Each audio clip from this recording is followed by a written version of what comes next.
kita bertambah dari 2024 pemilu untuk pilkadanya nambah 35.000 Bang. Oh, Jadi update. Nah itu nanti data itu kami lakukan pencocokan dan penelitian yang sudah berjalan Bang oleh petugas Pantali. Tujuannya kita ingin memastikan data itu kesesuaiannya valid atau tidak. iya. Terus orang itu masih ada di situ atau enggak? Dengan metode sensus, datang langsung satu persatu rumah kita datangi, kita cek elemen datanya, namanya sesuai tidak, nomor KK-nya sesuai tidak, nomor KTP-nya sesuai tidak, tanggal lahirnya sesuai tidak. Ketika sesuai semua, maka dia akan menjadi pemilih untuk Pilkada 2020. Sebegitunya Bang KPU. Luar biasa juga ya itu ya. Iya. Atau apa namanya ya? Berat juga pekerjaannya ya, iya, karena harus benar. mendata betul-betul masyarakat ya. Karena gini Bang, ada partai politik yang kadang-kadang menetapkan calon itu ya karena uang, karena isi tasnya, dan kira-kira Bang melihat nggak seperti itu? Ya, partai politik perannya pasca reformasi semakin kuat dan menjadi tulang punggung politik nasional maupun tulang punggung politik daerah, Bang. Iya, betul.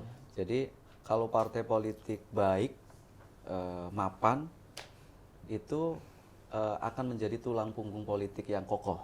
Ya. Nah, salah satunya jabatan-jabatan publik itu kendaraannya partai politik. Iya, sudah pasti. Mau jadi presiden juga lewatnya partai politik. Mau jadi Gubernur, bupati, orang nomor 1 di provinsi, orang nomor 1, nomor 2 di kota maupun kabupaten, jalurnya partai politik. Nah, ini harus disadari betul. Ya. Gitu. Dan yang bisa mengusung kepala daerah pada Pilkada 2024 itu hanya partai politik yang dapat kursi di parlemen, Bang Otoli. Banyak strategi untuk mempengaruhi perilaku pemilih, gitu Bang. Yang penting jangan gunakan strategi memecah belah kerukunan di Kota Bekasi, gitu Bang. Ya, tentu kalau pemirsa. Strategi kreatif silakan. Strategi ya visi misi joget-joget program silakan aja, kami tidak larang. Yang jelas aturan-aturan yang dilarang dalam kampanye jangan digunakan. Sekaranglah waktunya. Selamat pagi pemirsa Nawacita TV, kembali ketemu dengan saya di pagi hari ini Otoli Jebua dalam acara Sekaranglah Waktunya. Di studio Nawacita hadir tamu saya Bang Ali Saifah, Ketua KPU Kota Bekasi. Selamat pagi Bang. Selamat pagi. Apa kabar? Bang. Sehat? Alhamdulillah. Terima baik. kasih. Yang penting kita sehat dulu ya Bang ya. Iya. Dan juga studio hadir sekretaris KPU Kota Bekasi, ada juga Kasubag ya di dalam studio ini, dan juga beberapa teman-teman dari KPU Kota Bekasi. Bang Ali, ini mau nanya dulu nih. Boleh Bang. Sebelum Bang Ali jadi Ketua KPU, apa sebenarnya profesi sebelumnya?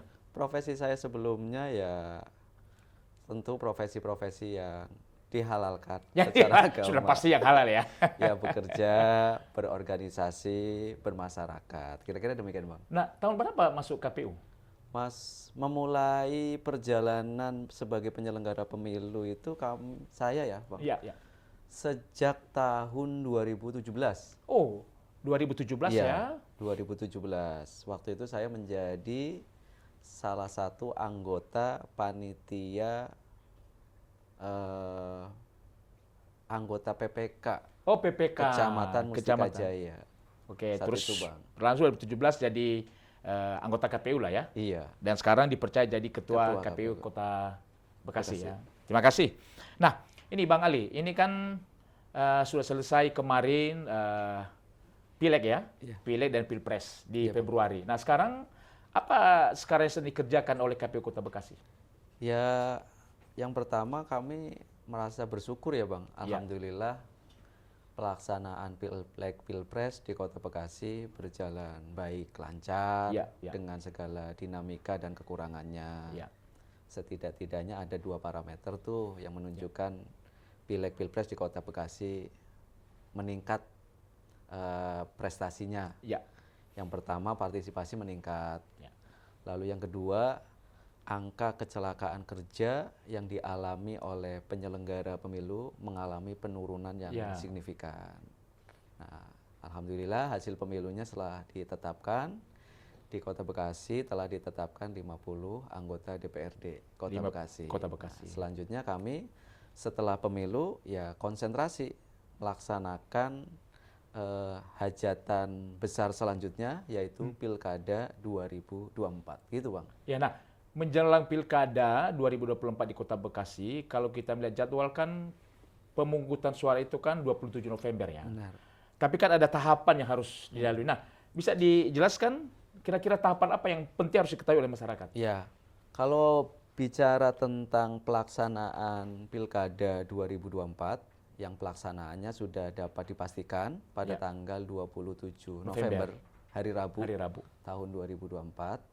Tahapan Pilkada itu sudah berjalan sejak bulan Januari, Bang. Oke. Iya, sejak KPU Republik Indonesia mengeluarkan peraturan nomor 2 tahun 2024 tentang program dan jadwal pelaksanaan pemilihan gubernur, bupati, dan wali kota. Salah satunya tahapannya adalah tahapan persiapan. Yang kedua, tahapan pelaksanaan. Nah, saat ini kami terus melakukan tahapan persiapan.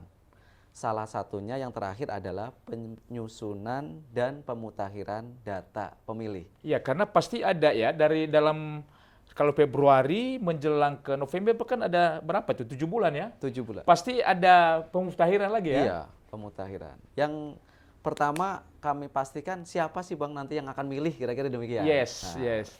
Oleh DPT karena, lah ya? Iya, Ya. oleh karena itu kegiatannya adalah menyusun daftar pemilih. Oke. Lalu yang kedua nanti siapa sih yang akan jadi peserta? Ya. Nah, nanti tahapannya adalah pendaftaran calon wali kota dan wakil wali kota Bekasi Itu di bulan di bulan Agustus. oke. Di tanggal 27 sampai 29 Agustus. Nah, penetapan calon. Penetapan calon itu nanti akan kita tetapkan pada tanggal 22 September, September ya. Oke. 2024. Berarti masa kampanye sekitar 2 bulan lah ya. 2 bulan. Kurang lebih 2 bulan. Jadi Abang kalau misalkan berminat mau daftar calon masih wali bisa kota ya. masih bisa ya. Cuma partai pendukungnya siapa Nah, dulu itu iya. yang paling penting. Nah, sekarang kesempatannya tinggal yang diusung oleh partai politik, Bang. Betul. Karena mendaftar sebagai calon wali kota, gubernur maupun bupati itu jalurnya hanya ada 2. Ya. Jalur perseorangan yang didukung oleh sejumlah orang dan jalur partai politik yang diusung oleh minimal 20% kursi di parlemen. Di Gitu, Bang. parlemen. Ya, betul. Nah, di Kota Bekasi memang ada peningkatan partisipasi ya. Kalau mengacu kepada pemilu 2019, Kota Bekasi itu partisipasinya 77,5. Sementara di pemilu kemarin 2024 itu ada peningkatan ya di Kota Bekasi 81,3%. Ya, artinya ini sudah cukup baik. Ya, ada peningkatan sekitar 4, sekian persen ya. Nah, Bang Ali, ini kira-kira partisipasi pemilu di 2024 meningkat di Kota Bekasi. Kira-kira apa faktor penyebabnya? Ya, yang pertama meningkatnya partisipasi itu biasanya dikarenakan bergeraknya seluruh instrumen yang mendorong masyarakat semakin aktif dan melek politik. Jadi partisipasi itu menandakan budaya masyarakat yang semakin melek politik dan partisipatif itu. Pemicunya satu, tumbuhnya kesadaran pada masyarakat di Kota Bekasi, penting mereka untuk terlibat dalam menentukan pemimpin nasional dan wakil-wakil di parlemen. Lalu yang kedua, kontribusi civil society atau masyarakat sipil kita juga cukup baik, Bang. Selain KPU juga menggencarkan sosialisasi dan pendidikan pemilih, inisiatif dari organisasi masyarakat, organisasi pemuda, organisasi mahasiswa untuk menyelenggarakan kegiatan-kegiatan yang mengedukasi masyarakat semakin baik. Itu salah satunya. Lalu yang terakhir ya tentu kerja kolaborasi stakeholder yang ada di Kota Bekasi. KPU, Bawaslu, pemerintah daerah, dan Forkopimda serta elemen lainnya. Semuanya bergerak menuju satu titik mensukseskan pemilu 2024 dan akhirnya sukses. Sukses ya. Partisipasi meningkat dari 77 6,1%, Bang. 76,1%. Di Kota Bekasi tahun 2019. Oke. Meningkat 81,2% di tahun 2024 gitu. Luar biasa ya peningkatan itu. Jadi dulu kami capaian di 2019 tidak sampai target minimal nasional karena target minimal nasionalnya 77,5%. Iya, penting capai. Hari ini kami mencapai target itu. Berarti luar biasa ya, Iya. harus kita apresiasi juga ini KPU Kota Bekasi dalam menyelenggarakan ini jadi lebih ada peningkatan lah ya. Iya.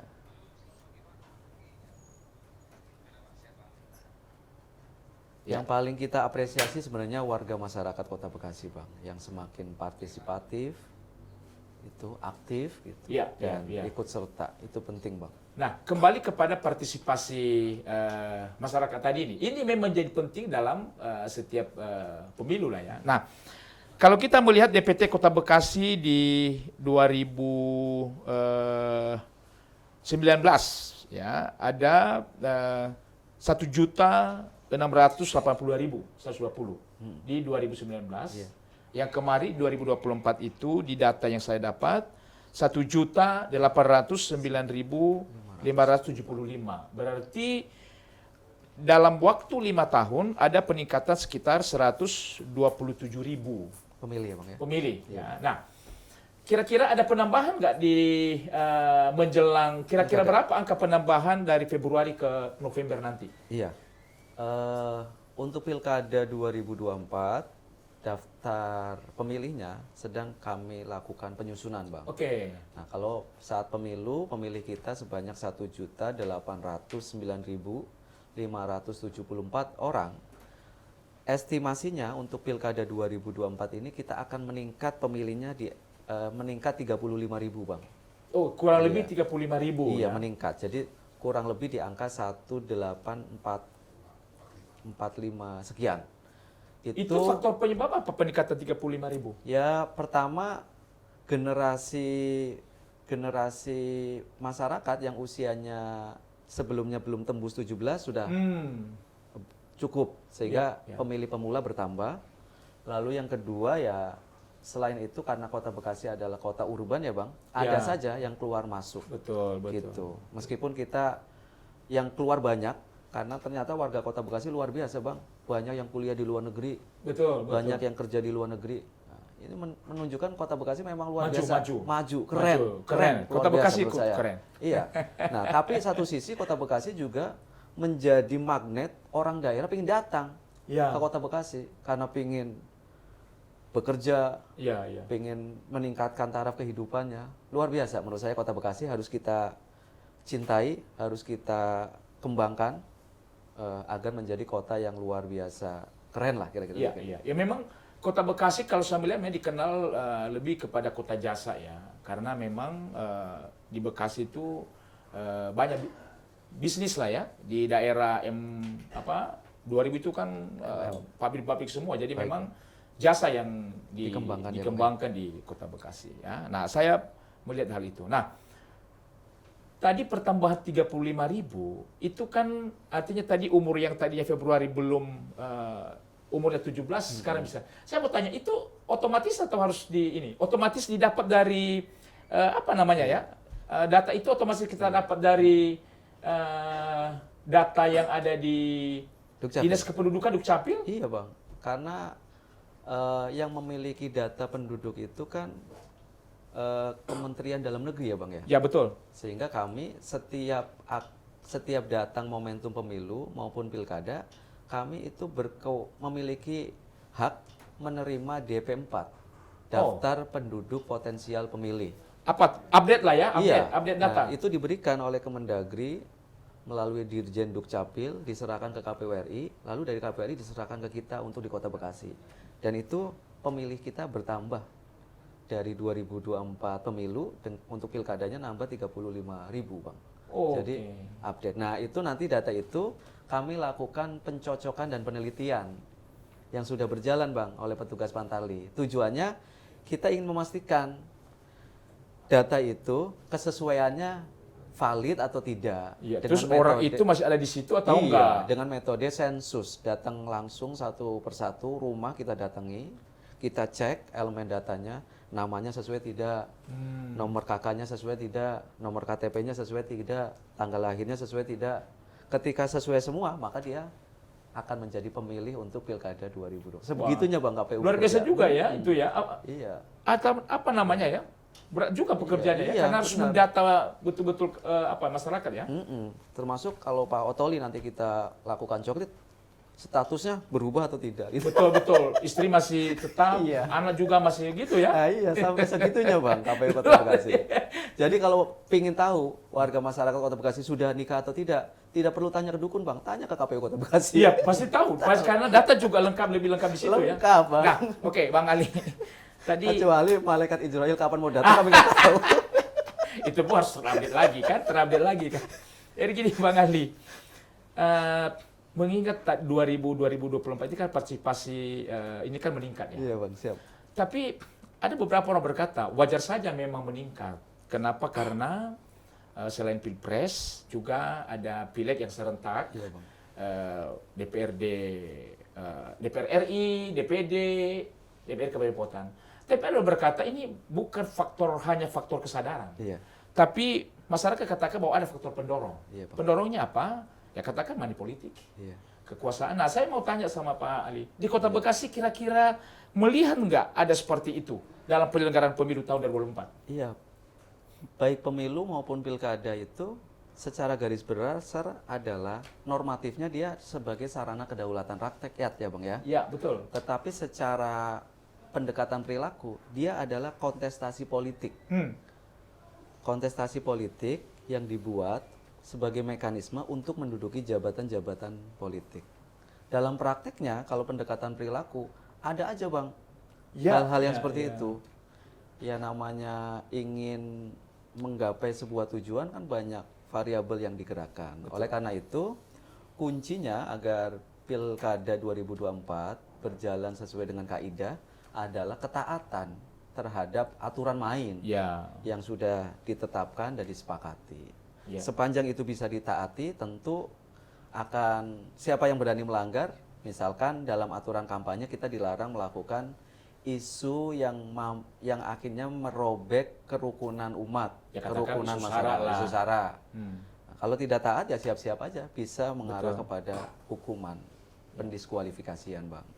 Ya. Jadi kepatuhan pada aturan itu penting dimiliki oleh penyelenggara, pengawas, pemilih, peserta, dan masyarakat lainnya. Jadi itu Bang. Nah, tapi saya ada pertanyaan satu ini Bang, mudah-mudahan Bang nggak tersinggung nih. Gimana Bang? Jadi ini kan ada peserta. Peserta. Ya, juga ada penyelenggara. Iya. Ya. Saya banyak mendengar isu bahwa permainan ini tidak hanya ada di peserta, tapi juga ada di penyelenggara pemilu. Ya, dalam pengertian bahwa penyelenggara pemilu mereka punya satu kewenangan ya dalam menetapkan siapa para pemenang ini.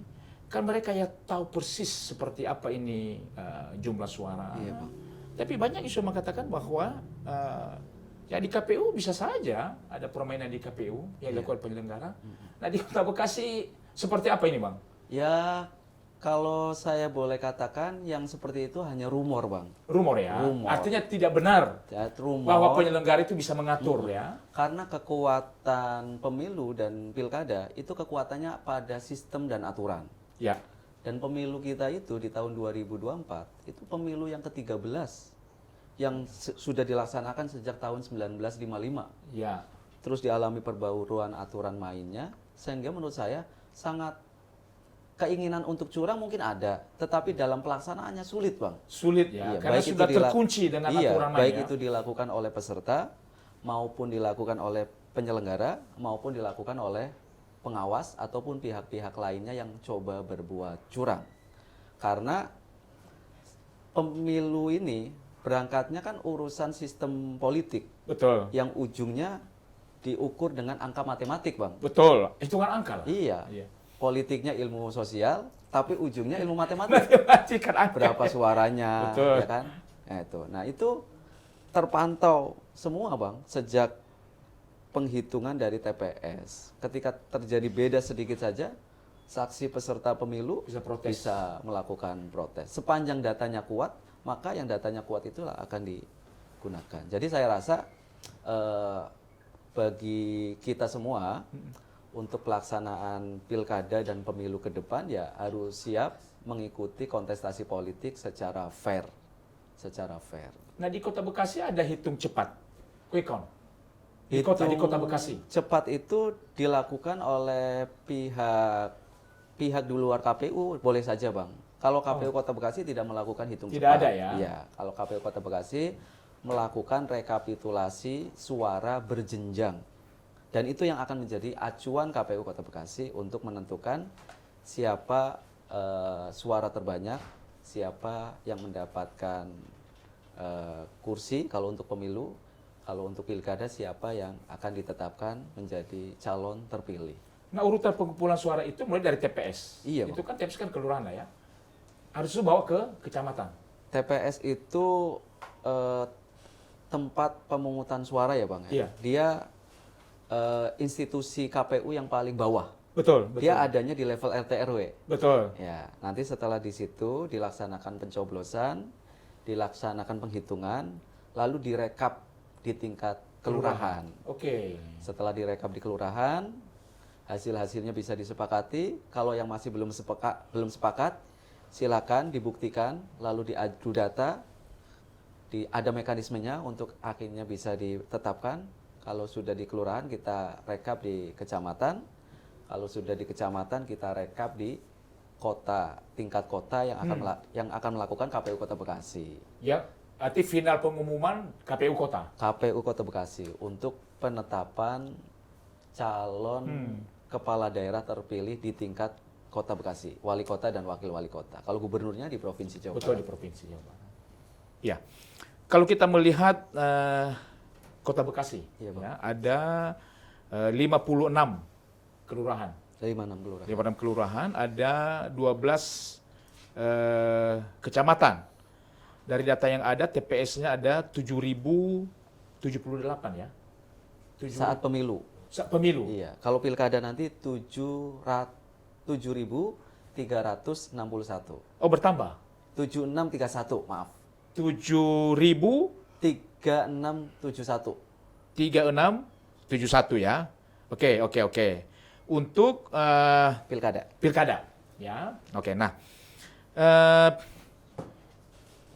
Kita melihat bahwa tujuan pemilu itu kan demokrasi ya, untuk melaksanakan demokrasi ya. Baik, Bang. Nah, sekarang sebagai ketua KPU di Kota Bekasi dalam pengalaman pemilu kemarin, apakah sudah berjalan demokrasi yang diinginkan? Iya.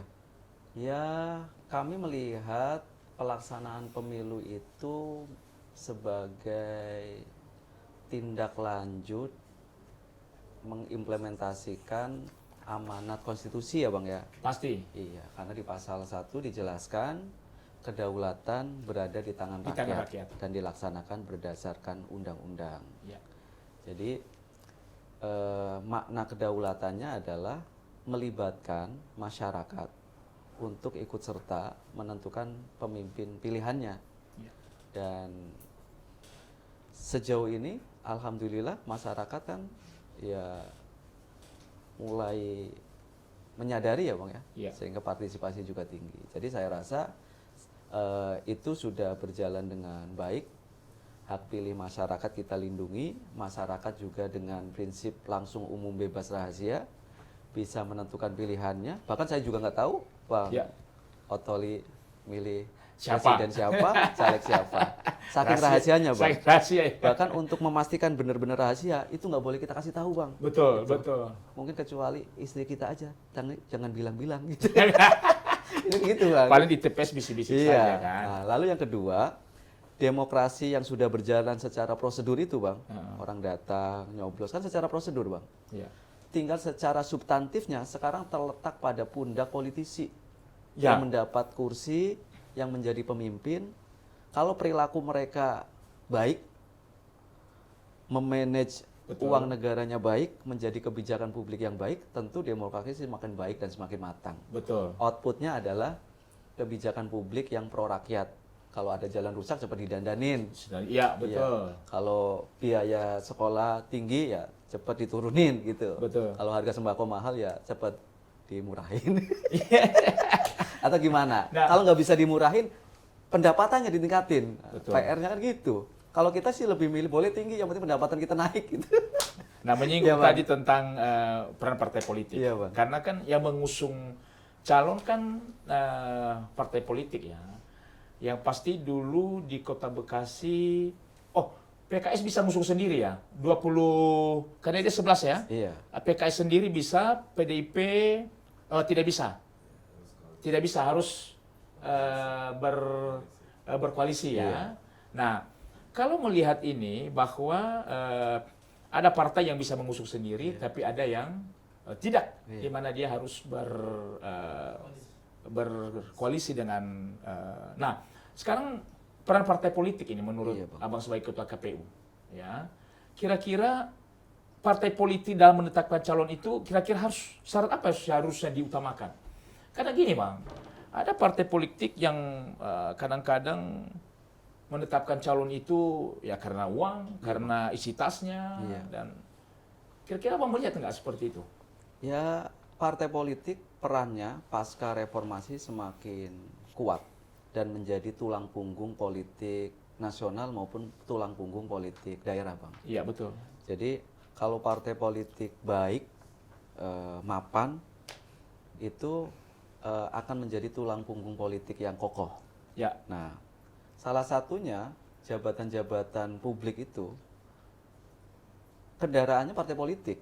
iya sudah Iya. pasti. Mau jadi presiden juga lewatnya partai politik. Mau jadi Gubernur, gubernur, bupati, orang nomor 1 di provinsi, orang nomor 1, nomor 2 di kota maupun kabupaten, jalurnya partai politik. Nah, ini harus disadari betul.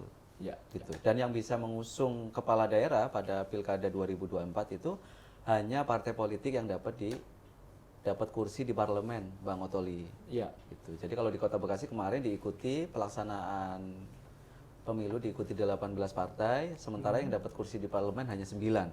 9 ya. 9 partai politik. Itu PKB, Gerindra, PDIP, Golkar, PKS, Partai Amanat Nasional, P3, PSI, dan Partai Demokrat. 9. Yang dapat kursi. Iya, 9 ini punya potensi untuk mengusung calon. Ya, Namun syaratnya harus minimal 20% kursi di parlemen. Kursi parlemen. Iya, kalau melihat dari konfigurasi partai itu, satu-satunya partai yang bisa mengusung calon sendiri tanpa harus bergabung dengan partai lain hanya Partai Keadilan Sejahtera. Karena dia dapat kursi di parlemen 11. 11 itu sudah Ya, berarti sementara sudah 20 partai-partai lain baik PDIP, Golkar dan yang lainnya itu karena kursinya tidak sampai 10, tidak sampai 20%, ya dia harus bergabung, berkomunikasi, bekerja sama dengan partai lain. Nah, partai yang tidak punya anggota di parlemen, di DPRD Kota Bekasi, ya, kan dia juga ada minimal angka 0,0 lah Iya. ya. Apakah jadi bisa dihitung juga mendukung calon? Nggak bisa, Bang. Oh, tidak bisa. Tidak punya hak mengusung. Kalau mendukung boleh-boleh aja. Iya, tapi tidak dihitung angka Iya, dia 0, tidak oke. dihitung. Berarti Dia hanya betul-betul yang punya Iya. kursi di parlemen. Iya, hak mengusung hanya partai politik yang ada wakil di parlemen, DPRD parlemen, Kota ya. Bekasi. Kalau yang tidak punya, dia haknya hanya mendukung boleh, tapi nggak bisa mengusung. Ya. Nah, gitu, Bang. Bedanya antara mendukung dan mengusung gitu. Iya. Ini sedikit wacana lah tentang calon-calon ini. Kan Pak Ketua kan pasti paham ini. Iya. Di Kota Bekasi saya melihat sudah banyak lah foto-foto yang beredar ya. Ini Abang mulai mancing-mancing. Iya. Ya, ada. Di PDIP itu ada 2 tuh PDIP itu. Iya, Bang. Ada Patri, ya, mantan Iya. ini. Keduanya mantan wali kota. Iya. Sama Pak Mukhtar. Sama-sama luar biasa dan Iya, orang Pak besar. Mukhtar ya, itu satu sisi. PKS ada sendiri. Itu Pak Pak Eriko juga, Pak Eriko ya, Eriko ada. Bukan dari PKS itu Pak. Heri Koswara. Iya. Pernah saya diskusi juga dengan beliau di sini dari PKS. Terus ada lagi ada dari Golkar, ada beberapa orang. Nah, menurut Pak Ketua KPU ini, kira-kira nanti saya tidak mau menunjuk nama, tapi kira-kira di pemilih Kota Bekasi berdasarkan yang sudah berkembang wacana persebaran, kira-kira berapa paket? Ya, kalau pasangan calon nanti ada 2 pasangan calon, 3 pasangan calon, 4 pasangan calon, atau bahkan 1 pasangan calon saja juga memungkinkan ya Bang. Bagaimana partai politik merajut komunikasi dan merumuskan calon yang mau diusung gitu. Dalam pengalaman-pengalaman pilkada di beberapa daerah sempat terjadi hanya calon tunggal ada. Ada. Kalau di Kota Bekasi pengalamannya dulu 2008 kita 3 pasangan calon. 3 pasangan calon. Lebih seru mana yang 2 pasang apa 3 pasang? 2012 5 pasangan. 2012 5 pasangan calon Bang di Kota Bekasi. 2018 2 pasangan calon. Kalau ditanya lebih seru mana, setiap pilkada pasti seru Bang. Pasti seru ya, pasti ini ya. Iya, apalagi pilkada 2024 gitu. Lebih seru lagi Bang. Iya. Gitu. Jadi dari gambaran yang ada secara pribadi saya melihat minimal di Kota Bekasi kalau dengan apa wacana bersama ini minimal 3 pasang nanti. Ya, belum bisa kita pastikan Bang. Belum tidak pastikan ya. Pastinya nanti tanggal 27 sampai tanggal 29 Agustus berapa orang yang daftar? Iya, Gitu. itulah yang akan jadi pegangan. Kalau sekarang mah 1 pasangan calon memungkinkan. Ya. 2 pasangan calon memungkinkan, 3 pasangan calon memungkinkan, 4 pasangan calon memungkinkan, bahkan 5 pasangan calon kalau melihat presidennya kita pernah di Kota Bekasi. Oh, iya. Nah, melihat wacana yang ada kira-kira menurut Pak Ketua siapa yang punya peluang? Semuanya berpeluang, Pak. Iya. berpeluang. Semuanya sudah punya modal Ya. sosial, modal politik, modal populer. Tinggal bagaimana ke depan di-upgrade dan ditingkatkan modal itu sehingga bisa dikapitalisasi. Puncaknya bagaimana masyarakat tertarik lalu datang ke TPS dan memilih dia. Banyak strategi untuk mempengaruhi perilaku pemilih, gitu Bang. Ya. Yang penting jangan gunakan strategi memecah belah kerukunan di Kota Bekasi, Ya. gitu Bang. Ya, tentu Kalau pemirsa strategi kreatif silahkan, strategi ya sambil visi misi joget-joget program. silakan aja, kami tidak larang. Iya. Yang jelas aturan-aturan yang dilarang dalam kampanye jangan digunakan. Ya.